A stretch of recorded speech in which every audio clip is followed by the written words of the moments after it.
Welcome to the SpeakHer Podcast with your host, Camille Essick, the podcast where innovators and creators connect. Let's get started.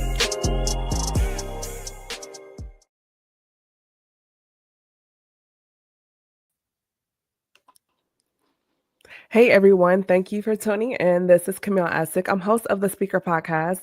This is the podcast where innovators and creators connect. What I need you to do right now is hit that notification bell and subscribe. Follow me. I'm on Facebook at the SpeakHer Podcast. I've also started building up my YouTube channel at Camille Essick as well as Instagram at Camille.Essick. And I would love to hear from you. You can send me an email at the speakerpodcast@gmail.com. Just a couple of housekeeping things. If you missed last night's live, I sat down with celebrity stylist, author, and podcaster Whitney Victoria. The week prior to, we kicked off this new season of the SpeakHer Podcast with the heart and soul. It was a great conversation. I sat down with an amazing group of brothers, and we had an amazing conversation about love, relationships, dating, mental health, and marriage. And that episode is also now streaming across various platforms such as iHeartRadio, Spotify, and Pandora. And y'all, the podcast continues to grow. We've been picked up by Pandora and Amazon Audible. Very excited about those things. And I was looking at some stats, and not only just here domestically, but we are streaming internationally. So we do have family that listens to us in places like Germany. So as of last I checked, we are streaming in 49 countries and 73 cities. So we are growing, and I'm really happy about that. But without further ado, y'all know her. I call her the queen of choirs. She is like our modern day Dr. Maddie Moss. She don't play about the choir life, okay? And y'all, she has an amazing journey, and we're going to hear about that tonight. So I am introducing to some and presenting to others the doctor, I call it Elder Lashawn Chandler. Welcome to the show. Hey sis, how are you? I'm here. It's been a week, but you know what? I'm here, so it's all good. So I have my tea. I'm ready for the conversation. I made it right before we went on. It's elderberry, ginger, lemon, and honey. So Yummy. Okay. yes. So if y'all haven't done so, be sure to hit that notification bell, tag some people. This is going to be a good conversation. Share, and we're going to hop in. So those that are not familiar with you, let the listeners and viewers know who you are and a little bit about what you do. I'm sorry. I'm sitting here trying to Wait a minute. Am I still alive? Lord Jesus. I can hear you. Can you see me? No. Wait. Cancel. I Yes. was trying to wait a minute. Let's go to commercial break. Hallelujah. It's okay. Okay. I was trying to press the button to stream to my folks. But anyway, I'm sorry.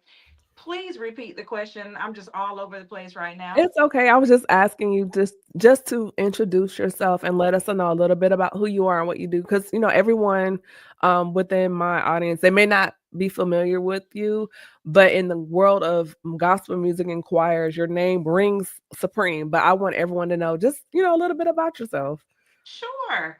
I am Lashawn Chandler. I hail from the great city of Gary, Indiana, originally. However, I definitely can certify myself as a Georgia Peach because I have been here since I was 12 years old, which was only about 10 years ago. So I've been in Georgia for most of my life. As my sister Camille said, I am a choir director. That is one side of me. I have been directing choirs now for over 30 years. That is insane. Which means, again, I've only been directing choirs for 5 years. Yeah, wink, wink. Professionally, and I'm about to get a crazy look on Camille's face. I have been a professional full-time graphic designer for 15 years, going on 16 years now. This is why we get along so well. Yes, I came off of a corporate job in 2009, and I have been full-time, independent since April 9th, 2009. This year makes year number 16, where I do graphic design and ministry full-time. That's awesome. Congrats. And Yeah. it's things are making sense now. So, backstory into this conversation. So of course, we're part of the women's department, and they just started a thing where to make fellowship outside the walls, just matching people together. And we had to fill out a survey. And so, of course, you don't get to choose. And then the powers that be, based on the results, they'll match you with certain people. And so, in the group, they were like, "Oh, your quarterly partner is Elder Lashawn Chandler," and I was like, "Oh, we've been," and so we've been quietly having this ongoing kiki. So when they matched us together, I was like, they already told us what we already knew. Exactly. So it's great. And one of the reasons why I wanted to have her on is because although we've like joked and laughed in passing and maybe like texting, this is my first time actually sitting down with her. And I figured, well, since we got matched together as sisters, match sisters for the quarter, let's just make it a thing and have a whole conversation, like a meet and greet where I can learn more about her, she can learn about me, but then also share her with the world because I think she's so dope. And so I just thought this would just be a great time to sit down and have some sisterly connection because as Black women, even now culturally, we're dealing with so much. And this is a time where community matters and sisterhood matters and support matters. And so what I want to ask you is, throughout your life, what has sisterhood and connection looked like for you, good or bad? But what do you feel like is the most important thing for you right now in this season of your life? Um, Sisterhood to me is basically, it's very important. It's having a support system of like-minded women who you can, share your hopes, your dreams, your fears, your vulnerabilities um, with in a safe, a safe emotional and mental environment. People that uh, have earned the right to check you, because we all need, to have some accountability. Um, People that will pour into me and that I can pour into as well, where you can truly be honest without judgment, without fear of your business being repeated to other people. Just a camaraderie. There are so many things that you can learn from your sisters, as well as so many things that you can share about, the ups and downs of life, where they don't necessarily have they don't have to repeat some of the mistakes that you made, and vice versa.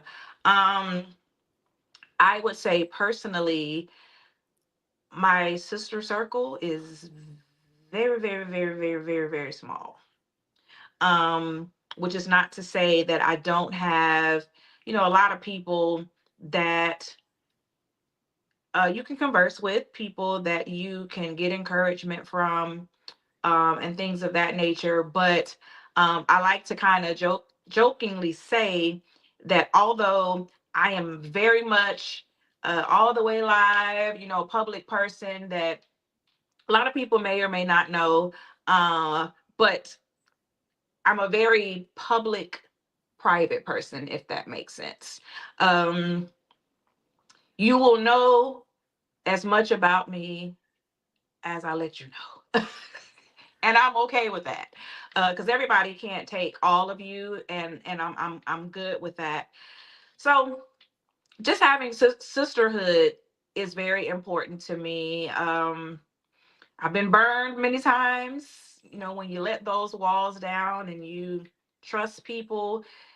So I've learned, got those scars of being burned when you've opened up maybe too much to people who maybe just did not have the capacity to handle all of you. So it's a gradual it's a gradual thing for me. A lot of people that interact with me, I have my what I call my grandmother's spirit. My grandmother was one who made everybody feel like they were your best friend, although they really although they really weren't. Um, but just accepting people. Um, and that's what I would say. That's good. So I tend to listen to a lot of podcasts just because to me it's like a master class, and I'm always listening to see and watch to see like how do people handle certain situations and questions, because everyone's different. We deal with a lot of personalities, and I love like facts and statistics. And so I was Mhm. listening to one, I can't remember which one, but it was a podcast, and they were just talking about Black women and mental health. And Mhm. they made a point that really stuck out to me, and the term was touch deprivation. And so when Mm. I heard the phrase, my ears picked up, and I'm like, what is that? And so the person speaking, they said statistically, most little Black girls receive less hugs and affection as children in comparison to their white counterparts. And then the only time statistically most Black women growing up, young girls growing into older women, young women, the only time they receive affection is through a romantic relationship. And outside of that, they don't get the hugs and the I love you and I miss you unless they go to church. Mhm. And I was like, what? And so they were saying, as a lot of Black women, as they get older, unless it's in a romantic situation or church, they don't receive hugs and the I love you and the affirmation, like I miss you. And I started thinking about that, and I was like, wow. So I said all that to say, in the space of church, the importance of finding connections. And I know we've all experienced church hurt in and out of the church. But Mhm. for you, what has it been for you to have that space um outside the four walls as far as community and having those places, safe places of affirmation within your sister group? Well, let me kind of touch on what you initially said. I am very fortunate to have to have indeed come from an environment of a family that was very touchy feely, very affectionate, very affirming, very supportive from my mother, both my parents, my siblings, my aunts and uncles, my maternal grandmother. She's gonna love you, love you, love you, like Dr. Shirley Moore always says. So I'm fortunate that I was never deprived of that, where I had to look outside of that. Although non-familial love, affirmation, and things of that nature is important too. So church for me, pretty much was an extension of what I got from from my blood family. Um, Back home in Indiana, um, all of my aunts and uncles and my grandmother on my mom's side, we all went to the same church. My parents. So church, and then my grandmother's house, because my aunts and uncles are not too far in age from me, because my mother is the oldest of five children, and so her younger brothers and sisters were more closer to me and my brother's age. So we were always around them, and then so my grandmother's house became the hangout spot for all the young people from church. Um, so church was just a big, big, big extension of my family unit. So I love church. I'm a church girl. Don't know what not being in church is like. Mm. Um, as a younger girl, um, you know, the people's house that I went to school with people that went to my church. I hung out at the houses of my girlfriends that went to my church. So it was all just a really, really big family extension for me that carried over into church. And so all of it was very important to me and really helped me to develop into the person that I am today. That's awesome. And we have others coming in right now. I Just want to see. thank Hey, you, everyone tapping in. We appreciate it. Dr. Wilbin, Olivia Jacoby, hey, Sora, Adelia, Deacon George, thank you all for tapping in. We're really just getting into the beginning, the icebreaker portion of our conversation here. And I love that you said that. And I guess with my background, all of that, like church girl, but then I experienced life outside of church when I went to college and decided I wanted to see what life was like on my own. Although I was still coming to church, I was in college and I was a college student, and we'll leave it at that. Mhm. In the 90s. Under the blood, under the blood. Hallelujah. BC or BC Yeah, between Christ, BC. between Christ. And so it's just like having those experiences and still having community, because a lot of like my first notes that I got from a boy was in church, right? And so Oh because yes. Now that we're gonna talk about that too, because just because I was a church girl and always in church, all the bad stuff I learned was from in church as well. that first "Do you like me?" check yes, check no was on the back of a church program. So and you would act like you would go to the bathroom and then drop it off, and then your mom would be like, "You doing too much walking. I'm gonna make you come sit with me." So all those things about it, but it was a coming of age, for all of us, and I think um despite everything that people have to say, I still have a lot of good memories as far as, the church youth skate parties and the shut-ins. Even though Oh we were yes. supposed to be praying and sleep, we giggling and laughing or sneaking candy that we shouldn't have been eating, just all the stuff kids do. And Mhm. and so I just think about how even now through the women's department, how they matched us together, and offline we had started connecting anyway. And so I was so excited when they told us, they were like, "Oh, your sister for the quarter is Elder Lashawn." I was like, "Yes!" Like and so it's just a really good time. And so one of the things I want to ask you is, yes, Olivia, the church bulletin.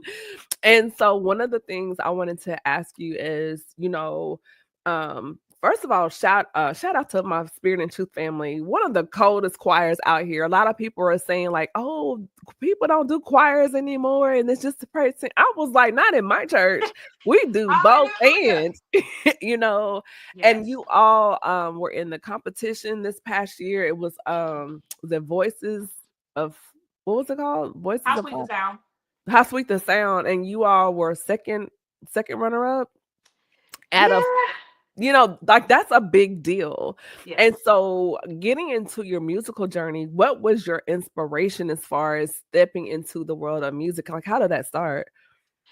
So, going back to my hometown, Gary, Indiana, I was born and raised as a member of Logan Park Assembly of Christ Church of the Apostolic Faith, Bishop George, the late Bishop George Lee Stearns, in Gary, Indiana. And we had one of the coldest choirs in the PAW at the time, the pastor's choir. And I wasn't old enough to be in the choir initially because you had to be I think 13, 14, 15, somewhere around there, to be in the choir. um and my church had female choir directors, and I would just just kind of watch them. All right, Adelia. uh I would just watch them and just be in awe of the command that they had, of the vocals. Um, will watch them teach, and I come from a musical family, so I would literally go home, put on my parents' albums as we had, or their cassette tapes, and I literally, um even as a preteen, I could pick out soprano, alto, tenor parts, and I would stand me in my mirror directing my mirror choir, I mean, with full passion, charisma, et cetera, et cetera, et cetera. So then we moved to Atlanta in 1986, and we joined Bethesda Temple Apostolic Church over there in Decatur under Bishop Stuart Reese. And my mind was blown as I watched the now First Lady, Wanda Reese.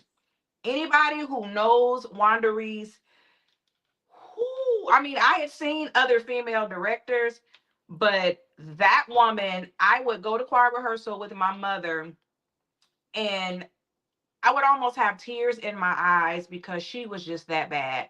Her teaching skills, her just her directorial everything. I wanted to be Wanda Reese. And so I think many of you, I'm sure, have heard of my cousin Kevin Stiles. I didn't know that was your cousin. That Okay. is my cousin. We both came out of Gary, Indiana.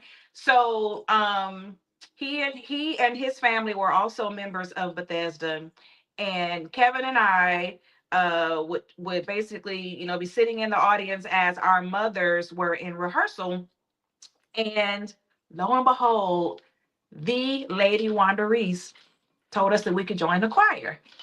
We were probably the youngest choir members. So we would be in the choir, and we were the master tambourine players as well as, singers in the choir. And one year, the Lady Wanda Reese let me direct. Let me tell y'all. Why should do that? Y'all can tell me I was ready. Like I was like, I've been waiting all my life. You like, put me in, coach. Put me in, coach. And she let me direct the choir, and I led a song with her. Okay. So I was ready. So fast forward, I graduate senior in high school. I also arranged and directed our senior class song at our graduation. So that was outside of church. That was like my first time publicly directing.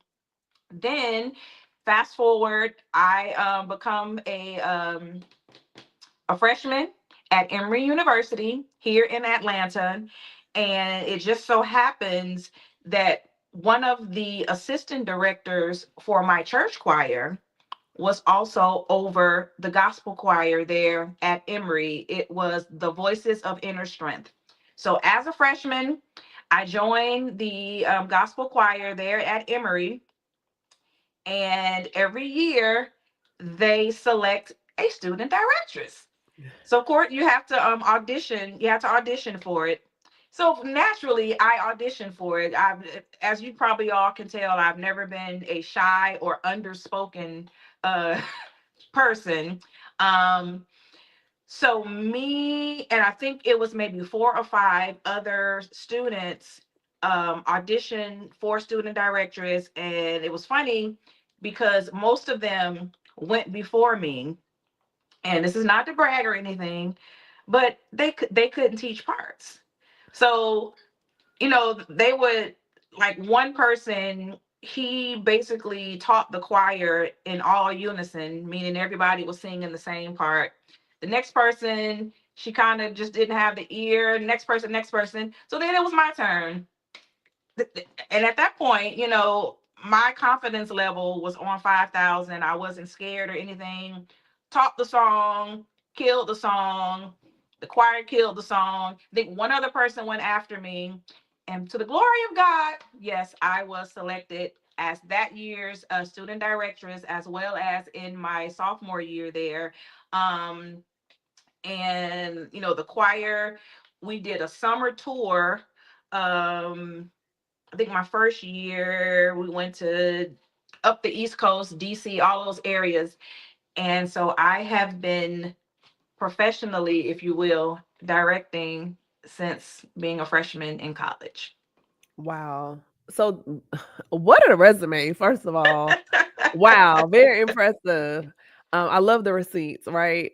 So through all of that, because it's such a male dominated space, right? When we look at directors, Yes, yes. how have you been able to stand your ground, hold your own?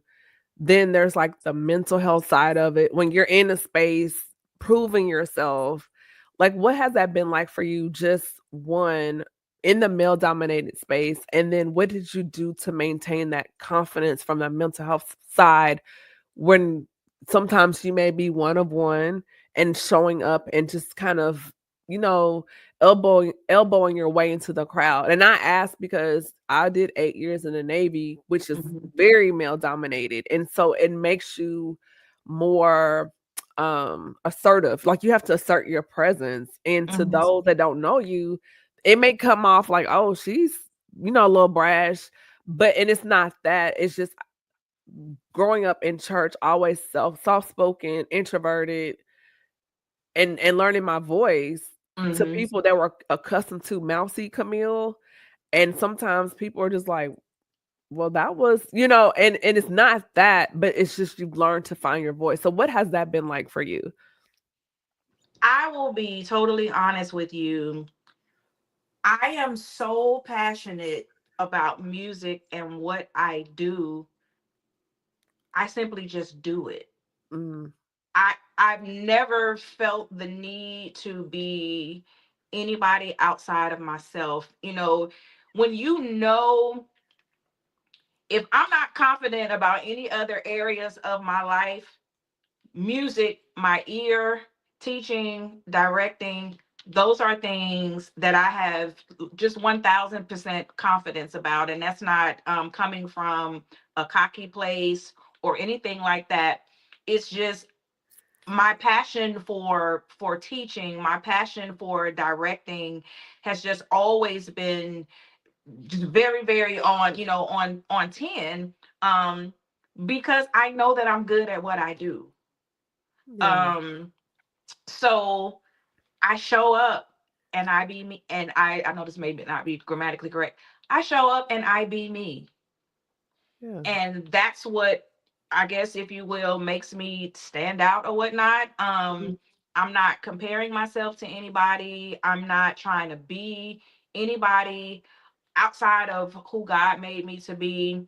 I study my craft, so this is not just, I just lean on the anointing of God. I lean on the power of the Holy Ghost, although those are necessary and important. But I study music. I study, if I'm teaching, I'm listening to a song 50 times in a day, and I'm mastering those parts. I'm listening, learning the soprano line, learning the alto line, learning the tenor line. I'm jumping. I'll jump from soprano, jump to out, so that I always know where I am in the song as far as your vocal parts. Also, I don't play an instrument. mm, However, God has blessed me, with a very, very sensitive and very musically keen ear, that I know how to speak the musician language to the musicians, to be able to communicate what it is I'm looking for, what key they need to be in. I know when they're cheating. I know when they don't know their music. And so a lot of the my musician friends, they always like to tease me and say, yeah, she's the non-musician because she hears everything. She knows what's supposed to be what. So I'm very aware that the choir director field is absolutely male dominant. And so I just always stay on top of honing my craft and always showing up prepared, always showing up ready. You ain't gonna catch me slipping. And that's not to say I'm always, that I can't make a mistake or whatnot, but you can best believe, because I'm passionate about what I do and who I do it for, I just always want to be ready, prepared. I don't like my time wasted. So therefore, it's important to me to always show up prepared so that I can maximize the time of, choir members. I'm not fumbling over parts. I'm not, still learning as I'm trying to teach. No, no, no, no, no. So my time is valuable. And so I equally value the time of the persons that, God blesses me to be in a position to teach. So I respect them by showing up ready. I respect them by knowing all the ins and the outs or whatnot. And so I guess that's what would separate me or make me stand out. It's just I'm always going to be ready to the best of my ability because I'm really, really passionate about, this role that God has blessed me to be in. That's awesome. And doesn't that also speak to like honoring the gifts that God gives us? Although we may have the gifting and the talent and the anointing that He puts in us, and it may seem like it's second nature or innate, but Mm-hmm. that's also honor and stewardship of what He gives us. It's like a seed or a small piece of a field. Like He gives it to you, but then it's up to us to cultivate it. Now, as we do so, He'll bless it, but it's our responsibility to steward and honor those gifts that He gives us. Um, so I just to hear that, um, growing up in church, because I did the Sunshine Band, I did youth choir, adult choir, pastor choir. Like we do all the choir things, and a lot of my friends are either first ladies, pastors, or musicians, right? So I've been in those circles like my whole life, and so you see a lot when it comes Mm-hmm. to those circles as far as those that don't practice, don't study, don't rehearse. Or on the other end, they don't do that, but they critique everything. Yes. And so it's just like we all have an opinion on style, but at the end of the day, you have to steward your gift. Yes. And it's like anything. What's the saying? If you don't use it, you lose it. And I've heard people that may not be is vocally astute, but Mm-hmm. because they honored what God gave them with the Mm-hmm. practice and the listening to the music, when they open their mouth, they can flip a room. And Yes. I've heard some people that would run you like Usain Bolt, and I'm sitting in church like, when they gonna sit down? Are you done yet? And so when you see those things, but every time I see you and the passion that you have with the choir and how they respond to you, we see and experience the fruits of that. And the music, can you kind of touch on how important it is for those that are what are called assigned to the office of music, how it really impacts a room and can set the tone? Because whatever you take in, my god brother, he's a phenomenal organist. And years ago, he told me, he was like, Camille, like, he's like, I love R&B, right? But he's like, there are seasons where I have to monitor what I'm taking in because as a musician, he was like, whatever is going on with me, it comes out through the music. Mm-hmm. So can you kind of touch on that a little bit? Um, I think it goes without saying how powerful music is. Music has the ability to take you places. Music has the ability to invoke or invoke uh, emotions. Um, I think if a certain song gets played, it's going to take you back to a specific moment, a specific memory, a specific person, a specific place, et cetera, et cetera, et cetera. And so um music has the ability to do things that sometimes just words in and of itself may not be able to do. Music, you could I remember I was crazy story. I was getting my nails done in a nail salon, and it was in a in an Asian nail salon, and they had a song playing. I couldn't tell you what in the world the singer was saying, because it was in Korean or whatever the language was, but you could feel just the emotions through the singer's vocal inflections. It was, it was sad. It was, I was like, what is this? I don't know what this man is What saying. has he gone through? Right. Oh, And God. so, like, I could feel just the heartbreak, or whatever it was he had to have been talking about. And so I asked the nail tech, I was like, what is this song about? And he was like, it's the guy he's singing about, a girl that he broke up with. I was like, I could tell. I didn't even need to know what language he was speaking, Yeah. but the feelings that came from the song. So songs evoke spirits. Okay.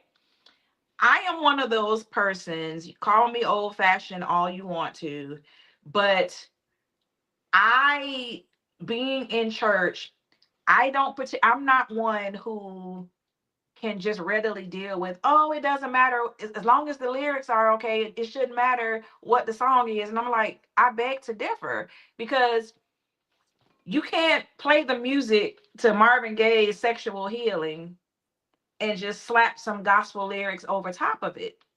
No, because those chords, that music, all of that is going to take you back to the original song. It's going to take you back to a memory. It's going to take you somewhere you have no business, no business going mentally and emotionally while you're in church. So music, just music carries spirits. Absolutely. I mean, we think of in the Bible with when King Saul would call for David. um when King Saul would call for David to play skillfully on the harp, when he was troubled in his spirit, and through David playing of the harp, he would be able to drive the spirits away. So I'm very cognizant of song selections. I'm very cognizant of what I feed my spirit. I love all styles of music. I'm not always playing gospel music. Praise the Lord. I'm an R&B However, girl. I confess, I am an 80s, 90s R&B girly yeah, to the core. yes. And Jodeci, ooh yeah, me See, anytime. oh yeah, Ooh, exactly. in the desert with leather on, like yes, let's do it. Yeah. So when I know my mind needs to be, geared towards certain things that I'm preparing for, I have to absolutely be very careful about the type of music that I'm listening to. Yeah. Um, I can't I can't be riding to church listening to Prince and then pull up in the parking lot. Y'all Adore know, the extended. anybody who know me, they know that I am a Prince and Michael Jackson girl. Yeah, But I I love can't. PYT. That's my favorite Michael Jackson song. Listen! But I can't listen to that when I'm in the zone trying to get, before I'm focusing, needing to hear from God, needing to be in the right vein to Yes. lead God's people somewhere. And so I'm very careful of what I'm taking into my ear gate. So I don't know, I feel like I've been all over the No, place. you're not. I'm agreeing because like you're talking and these other things are coming to my mind because I grew up around my god brother and certain musicians. I love musicianship, and one of my Absolutely. all-time favorite groups ever. I love Mint Condition, Hmm. like just the arrangement, the vocals, their production, the all of that. Stokely, love him. Hmm. I love the way Stevie Wonder composes songs. And then Hmm. I'm also a jazz girl. So I love Hmm. Kasimi Washington. I'm a huge fan of Robert Glasper. Hmm. My cousin, we were talking last week for Valentine's Day. He took his girlfriend to see Robert Glasper, and I almost lost my mind because I'm like, if you know anything about Rob Glasper, if you're a music head, he is like, Yeah. big time. But then when you were talking, I also thought about I was at one of the Greek parties and we were having a great time. I'm with my swords, we're strolling, everybody's strolling. And since I grew up in the 99 and 2000s, Watch out now. that's why my knees bad now. Look. So, and because I went to Middle Tennessee State, so we had a lot of students from Memphis. And if you know anything about Nuck If You Buck, and they would play that song and we could have a great time. They would play Nuck and Your Buck, Nuck If You Buck, and a fight will break out every time. And we would be like, what happened? We're having so much fun. Mm-hmm. And the campus police will have to come and shut it down because they want to play Gangsta Boo. And, so yes, it can shift the room, good or bad. Right. Absolutely. Right. But I am in a season like right now where I have, especially this consecration was so different.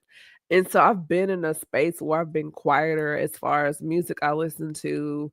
I've done more devotion time. And it's not that I've thrown away my R&B. Just for me right now, it's like, not today. Let's turn on the audio Bible or let's find something else. Okay, Auntie Angie. and so I've kind of shifted my focus, but I still love it. But it's just where I'm at right now, because I'm just needing to hear some things. I've kind of turned it down, so I absolutely understand. In the sisterhood standpoint, since we are discussing sisterhood and friendship as we turn the corner, first of all, thank you all for tuning in. If you haven't done so, please tag and share. We're having a great conversation. What has been one of the things you have found in this season of life after college, after going through what we call the young adult years, getting into this, what I call chapter 2 of life? What have you found as something that you see as like, I have to have this in my sister circle or my friendships? Like, what are your deal breakers and what's important to you in terms of sisterhood and friendship?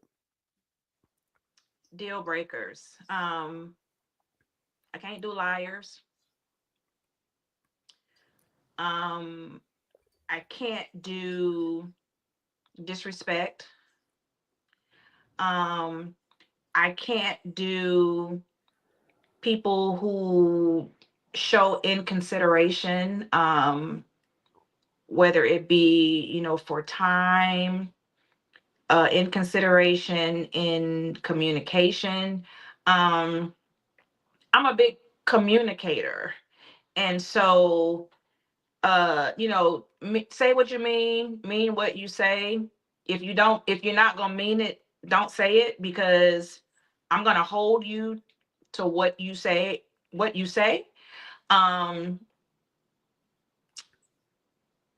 what I would deem as inconsideration is, for instance, if you tell me you're going to do XYZ, I get it. Things happen, things come up, etc., etc., etc.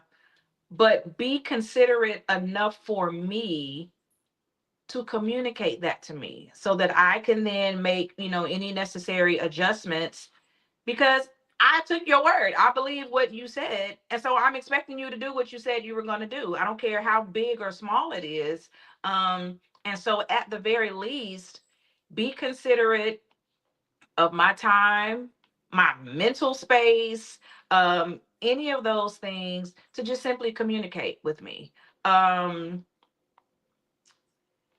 Confidentiality is very important to me, especially as I'm also, a minister of the gospel. Like we said earlier, everybody can't take all of you. And you and I have had some crazy conversations before. I mean, nothing inappropriate, y'all. No, but, Camille, but it's been safe. Like, it's been safe though. Yes. And so, that might be parts of Elder Lashawn that Camille can take, Or my sister, Dr. Matisse, is on the line. She and I, we're elders in the church. There are, a lot of things that I might only feel safe sharing with her as, as an equal, if you will, to me, that I couldn't share it with, someone that doesn't have the type of call that we have on our life, because they just may not be able to handle that and still be able to, see you in a certain space or Mm. whatnot. So, and I should be able to talk to my close sister friend and not have to worry about what we're talking about being in somebody else's group chat, or and vice versa. Yeah. I've had, growing up through my years, I've had, you know, those who I thought were my sisters. And, you get to sharing, very personal and confidential things. And then next thing you know, a year later, somebody falls out with somebody or whatnot. And then all this confidential information, because you mad, and you want to be petty, and now all your business is out. But one thing I pride myself with, whatever spirit in which you shared what you shared with me is the same spirit I'm always going to keep it in. Even if you out there telling my business, because I've had this happen before, um telling all my secrets. I'm even in my anger, in my disappointment, in my hurt or whatnot. I'm not going to do you that way, because you trusted me with that information, Mhm. and that's a character thing. I've had that experience. I can relate. Yeah. Um, I think for me, one of my things would be it's just reciprocity. Um, I'm the type of person, if I'm there for you and I'm there for you and I'm there for you in that moment, be there for me in the same capacity. You know, I like to feel heard.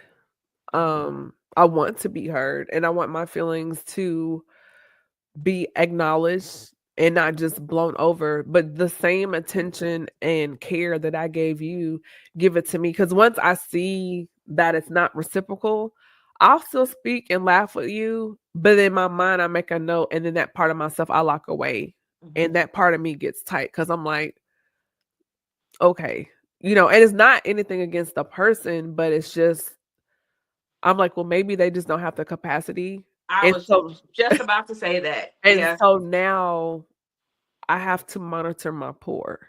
Sure. Absolutely. And it's not bad, but I just take it as a learning lesson. I go, "Oh, okay," you know, Mhm. and, absolutely on the disrespect and as far as safety, I call it being a vault, meaning it's a safe Yes. space, and, people have told me things that other people, if they knew, they'd be like, "What? Not so and Yeah. so?" Yeah. But I'll just sit there and if something comes out, I'll play dumb too, like, "What? They what?" Even though I knew, but it's just like because I don't and I've had it done to me, but I feel that when people do that, it's a hard posture and it lets me know that's how you were really feeling about me in the beginning, but the situation just provided space or opportunity for it to manifest. Absolutely. And so that's another no. And I feel like you can disagree, but you don't have to go below the belt. Absolutely. And I've experienced that happen. And although it was done to me, I didn't rail for rail, as we call it. I didn't do that because that's just not my heart.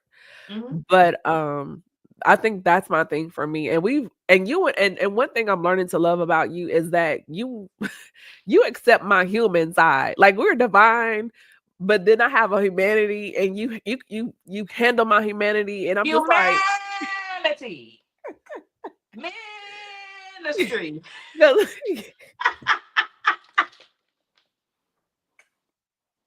y'all just don't know. That's an inside joke. Oh, Jesus. Yes. But it's in a place that's safe and we can snicker and kiki, but then turn around and go back to, so Girl, it's pray for me. Girl. yes. Hmm. So that's an awesome thing. And this time goes by so fast. But guess what? It's all good because you get to come back. Yay!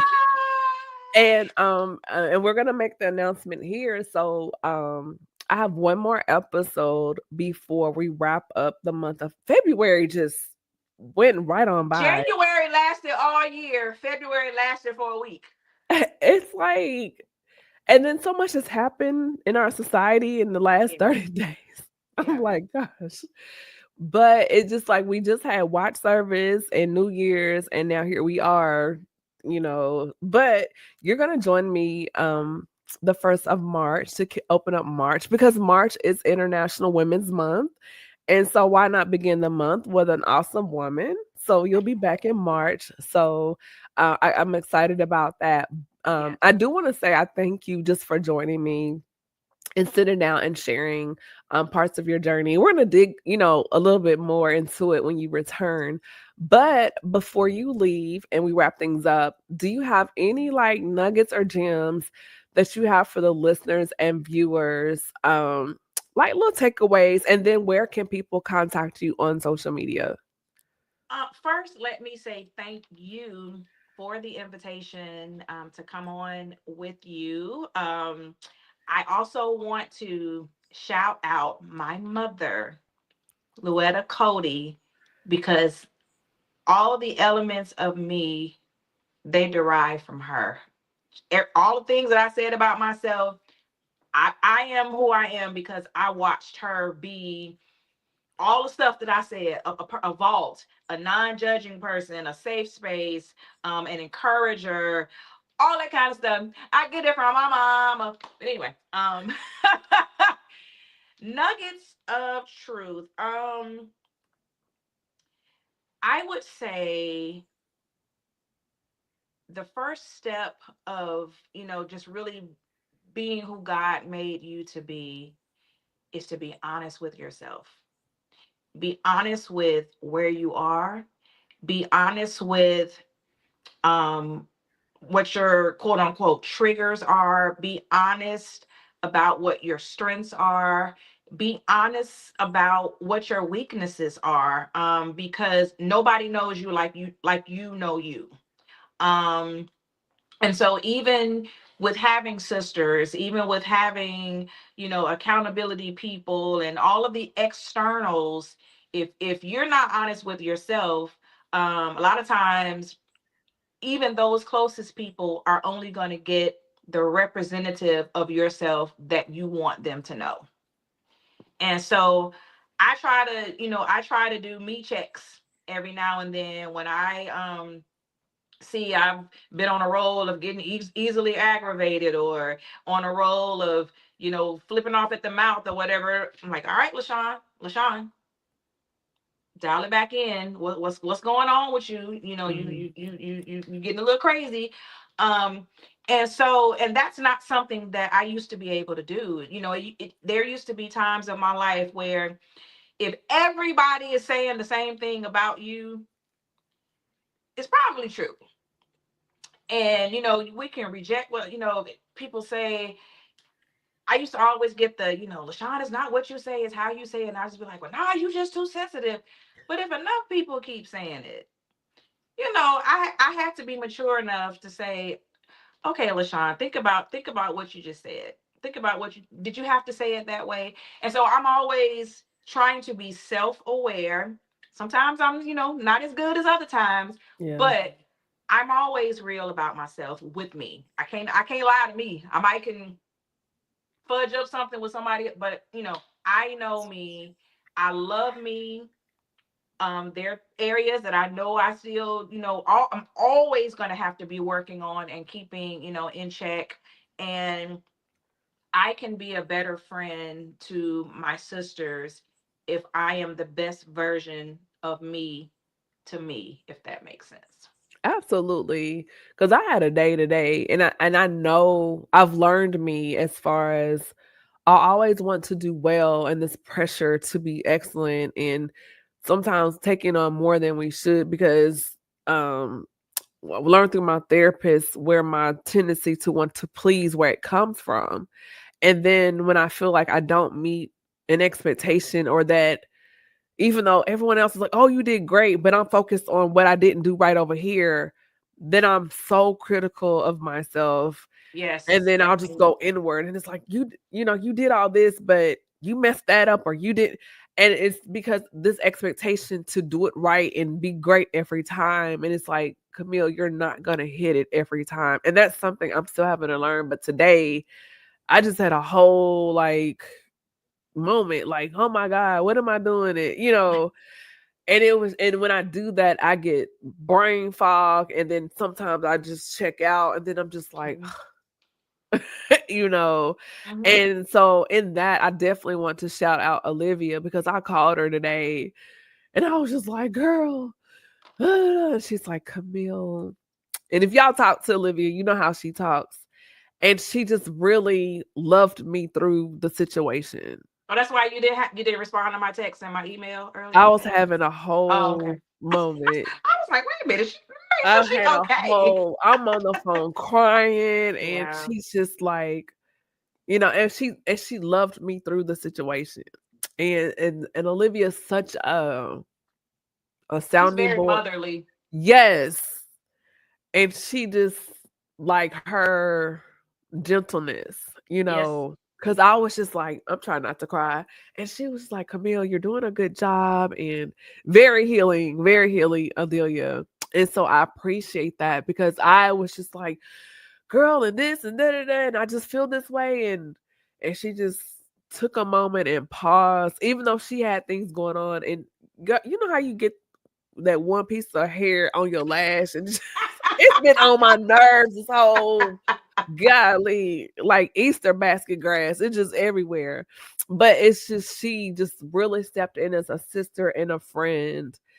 And just even like talking to you, it helped me just come back to a space, because comparison can be a killer of joy. And sometimes you have to just Oh, focus, that's my biggest. Ooh, ooh, ooh, ooh, ooh. you know. And it can really take from you. And so in those spaces, like this conversation with you and talking to her, it's just a reminder that we're doing better than we realize. And Yeah. even though we feel like, I haven't done this and that or whatever, it's like, no, but look at what you have done. Despite, the adversities or whatever, like, we are doing really good. And the fact that it's like, God is like, I'm with you, I'm for you, I got you. So, But here's the wonderful thing. We are allowed to have those moments. yeah. We are allowed to have those moments. Long as you don't park there too long, but Yeah. we are allowed to have those moments, because God knows this bold, bubbly, confident, always seem like pulled together person that y'all see publicly. If the walls of my house could talk, Look. and it's but I had to, we have to tell ourselves it's okay. It's okay to cry. It's okay to have those moments where you don't feel like you want to get out of the bed, because I have those days. But after day 2 or 3, it's like, all right, okay, you've been down there long enough. But sometimes it's necessary. It is Yeah. necessary. We are human. God gave us these emotions. A lot of times the emotions are those involuntary me checks, and Yep. they help you to kind of, okay, take a step back for a second. Let's check, why are we here, what brought us here. And so it's okay. That's what I'm saying to my sisters, y'all. It's okay to have those moments. Just don't stay there too long. Oh, you got my eyes watering. Oh, I gotta keep these lashes on. Oh my God. Yep. And then you But can call Olivia and she'll say, hello there. I like watching her videos because she'll, hello there. And she'll bat her lashes just.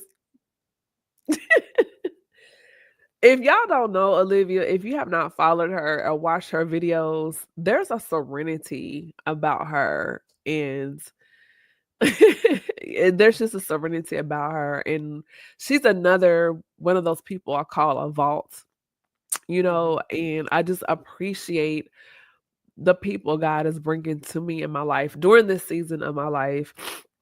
And just very appreciative. Y'all got me sniffing and carrying on. Oh, this was not the plan. But it's just that's Olivia all day, Adelia. And so I'm just appreciative because sometimes we think we know what we need. We know what we want, at least we think we do, but God knows what we need and how God packages those things and those people. And that's why it's so important to sometimes we get so busy. Yes. And you have to slow down because the very blessing, answer that you need in a sister or friend could be sitting right next to you. But we can be so just what I call the blinders on and so focused on what's not, but not looking at what is. And it's around us. But we have to just slow down and take the time. So this has been a good conversation. And I appreciate it. I hope everyone got something from this conversation, whether if you're listening to the live or catching the replay. Thank you so much. And I cannot wait to have you back very soon. It's going to be a good conversation. And for those that have not done so, please go online and you can follow me. I am on Instagram, across streaming platforms, iHeartRadio, Spotify, Pandora. And also, I'm working to build my YouTube channel. So please hit that notification bell and subscribe. And I would love to hear from you. You can hit me up at the speakerpodcast@gmail.com. And also, just feel like giving a little bit. So for the next hour on my website, I am running a little sale store wide.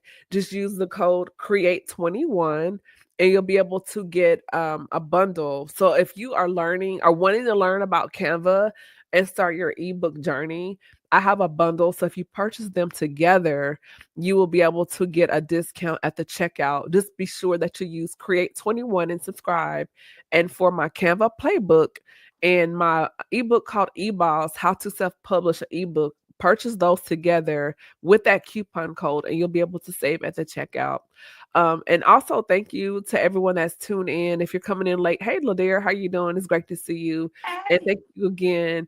Wait, I have to take credit for Ladare. Ladare came into the Spirit and Truth world through our connection from her church in Columbia, South Carolina. Shout out to the Bishop Eric J. Freeman and the Meeting Place Church. And she's a jewel. She's a jewel. She's a jewel. She's a jewel. And also, before we wrap up, I didn't know you knew Willie Nelson III and Deshaun Gills. So I went to college with Willie, and his dorm was across the quad from mine. And we were two broke college students, and we used to feed each other. He used to make the chicken, and I would get the sides. So it's such a small world. But I came to know Willie through. I was the choir director and worship leader at Zion Hill Baptist Church from 2012 to 2023, and he was the director before me. Wow. Yeah, I met Willie. I knew him before I was at his probate. After his probate, he met my mom before. He would just call everybody, like, hey, Mom, he's always talking about VA. And then we used to sing, shout out, we used to sing background for Miranda Curtis. Yes, that's my soror. But so it's just, it was so amazing how life just, you just don't know who you know and who they know. That's why it pays to live right and do right, because you just don't know who you're doing wrong around. Right. But Willie and I, we were always good together and we looked out for each other. It was like 2 or 3 of us, like a little group. And so on the weekend, like we had Sunday dinners. And so I had a crock pot and I had a toaster oven And then Willie had something in his room, and then another college student. So he was like, well, I'll get the chicken, and then I will make the green beans, and then somebody else will get like the rolls and the I think we had fruit punch or whatever. And that was like our thing that we would do. So yeah, really good times. But y'all, it's been really good, and I appreciate everyone coming in. Be sure to tune in next week. We're going to do something a little different. Normally we air on Thursday, but next week we'll be airing on Wednesday. The one and only Rashonda Pratt, she's coming back, will be at 8:00 just on Wednesday, not Thursday. And I look forward to seeing you all there. Hold on, Elder Lashawn, just a moment. This is Camille Essick. This is the host of the SpeakHer Podcast, the podcast where innovators and critics connect. You all be safe. I love you all. Happy weekend. Bye. Thank you for tuning in to another episode of the SpeakHer Podcast. Be sure to follow Camille on Instagram at camille.essick, Facebook at the SpeakHer Podcast, or www